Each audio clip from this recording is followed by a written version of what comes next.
लेकिन ये बात याद रखना कि ये कोई जीत नहीं होगी। अगर खान साहब हार भी गए ना तो वो जीत होगी। आपने देखा होगा जब जंगल में शेर ज़ख्मी होता है ना तो वो और ख़तरनाक होता है। वो लोग जो इमरान खान के टिकट पे मुंतखब हुए आज यहाँ सिंध हाउस में बैठे हैं, क्या कहना चाहेंगे उनके लिए जिन्होंने अपना वोट बेचा, अपना ज़मीर बेचा? बहुत ही अफसोस की बात है, बहुत ही अफसोस की बात है कि कैसे अजीम, मैं उसको लीडर इसलिए कहता हूँ कि उस बंदे ने चाहे मगरिब की आंखों में हो या भारत को, बल हर जगह वो डट के खड़ा है। और यही वजह थी कि मगरिब को ये चीज़ पसंद नहीं थी, क्योंकि उनके सामने बात करना वो उनको पसंद नहीं है। आप उनके सामने हाथ जोड़ के बात करो तब जाके फ़ायदा होता है। खान साहब ने हमेशा, आप इस्लामोफोबिया की बात करें, कितने लीडर्स जो हैं वो किसने कोशिश की, कौन से मुस्लिम ममालिक के रहनुमा ने कोशिश की, खान साहब खड़े रहे, डटे रहे हर प्लेटफॉर्म पर। टेलीविज़न जो बैनुल अक़वामी टेलीविज़न है उनके सामने उसका हर इंटरव्यू देखें तो कश्मीर का मुद्दा हो या इस्लाम पे बात आई हो, उस पर भी वो डटे रहे। मुल्क के इन हालात को अगर मैं देखूँ तो ये वो ज़मीर फ़रोश है ये जो अभी बैठे हैं सिंध हाउस में। अब देखें ना कि इन लोगों ने खान साहब के नाम पर ही वोट लिया, खान साहब के नाम पर वोट लेके इन्होंने अपने ज़मीर का जो सौदा किया वो भी नोटों में।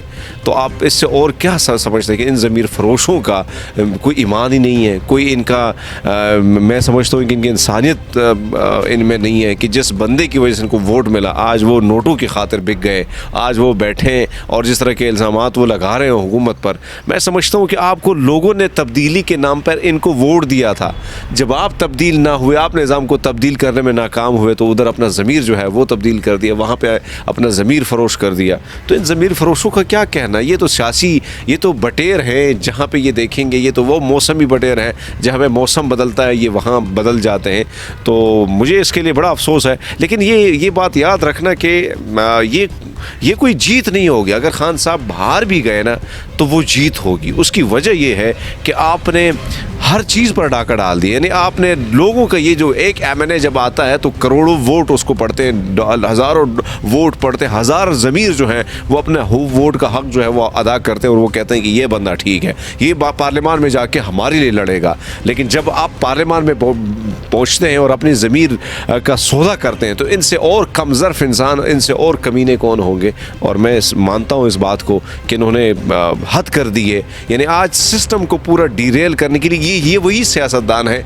जब यहाँ पे अमरीत आती है तो ये लोग ही उनको दावत देते हैं इसी तरीक़ाकार से। अब देखें हुकूमत, मैं ये समझता हूँ कि महंगाई है, इसमें कोई शक नहीं, लेकिन अपोजिशन तो ये भी दिखाया ना, ये अभी हमें वाज़ेह करे कि उनके पास कौन सा तरीक़ाकार होगा। ये बात आज की ये इंटरव्यू याद रखना। इमरान खान साहब चले जाएंगे, अगर वो चले गए, खुदा ना करे कि वो चले जाए, अगर वो चले गए तो इससे ज़्यादा महंगाई होगी, इससे ज़्यादा गुर्बत बढ़ेगी, इससे ज़्यादा जो है बेरोज़गारी होगी। ये आज की बात आप याद रखना।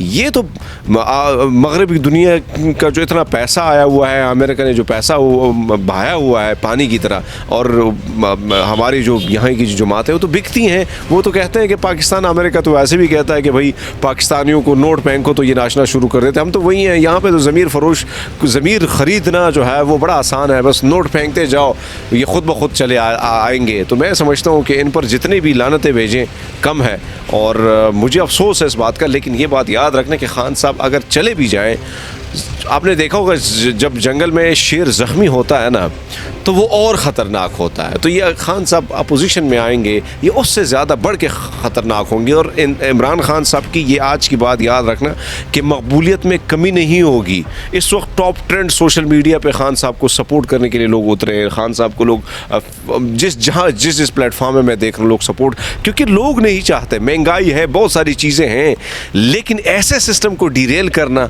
ये कौन से मुल्क में ये होता है भाई? उसको मैंडेट आवाम का मिला है, आवाम की मैंडेट को आप इसी तरह लात मार के फेंक रहे हो। तो मैं समझता हूँ कि किसी मुल्क में ये चीज़ें नहीं होती, लेकिन अनफॉर्चुनेटली हमारे मुल्क में ऐसे बेज़मीर जो लोग हैं उनकी कोई कमी नहीं है, और ऐसे लोग उनकी बोली लगाना बड़ा आसान है और बड़े आसानी से वो बिक जाते हैं।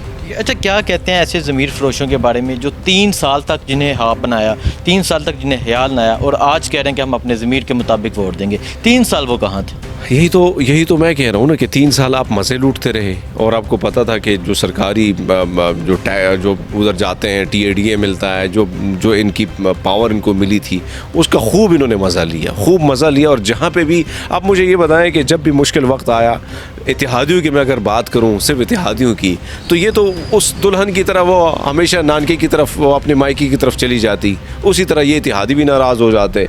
इत्तेहादियों ने भी, आप देखें ना कि 5 इनके पास सीट्स अगर हैं इत्तेहादियों के पास से, काफ लीग की मैं अगर बात करूं तो कितनी वजारतें हैं, कौन कौन से इलाके में ब्यूरोक्रेसी को ना छेड़ने का वादा जो है तहरीक इंसाफ ने इनके साथ किया है, कौन सी जगह में इनकी अमल दखल नहीं है। लेकिन आज इनको पता है कि सीएम शिप चाहिए, अब हालात बदल रहे हैं तो ये भी उनके साथ बदले। तो मैं समझता हूँ कि इनका, आप इनके बारे में मैं क्या कहूँ, मैं तो यही कहूँगा कि ये एक टोला है और नोटों की वजह। लेकिन मैं आवाम से गुजारिश करूँगा कि ये जो ज़मीर फ़रोश है जिनको आपने वोट दिया और ख़ान के नाम पे वोट दिया, खुदारा ऐसी गलती ना करें। और ये गलती जो है ख़ान साहब से भी हुई है कि अपने जो, क्योंकि बल्ला जो था, बल्ला वाज़ेह निशान था जीत का। 2018 की मैं बात कर रहा हूँ, अगर 2018 में अगर वो अपने असल वर्कर को ये थमा देता ये टिकटें, तो मेरे ख्याल में आज ये नौबत ना आती। दूसरी बात मैं ये कहूँगा कि जो वज़ीर-ए-आज़म इमरान साहब से बहुत बड़ी गलती जो है वो है मुशीरों की। जिस तरह वो चेले चमाटे उन्होंने रखे हुए हैं, जिनके मशवरे पर ये सारा सिस्टम चल रहा था, आज ये खमियाजा जो है कहीं ना कहीं ख़ान साहब उन्हीं की वजह से भुगत रहा है। अगर अपने असल वर्कर को भी वो तरजीह देते तो मेरे ख्याल में बहुत कुछ बदल सकता था।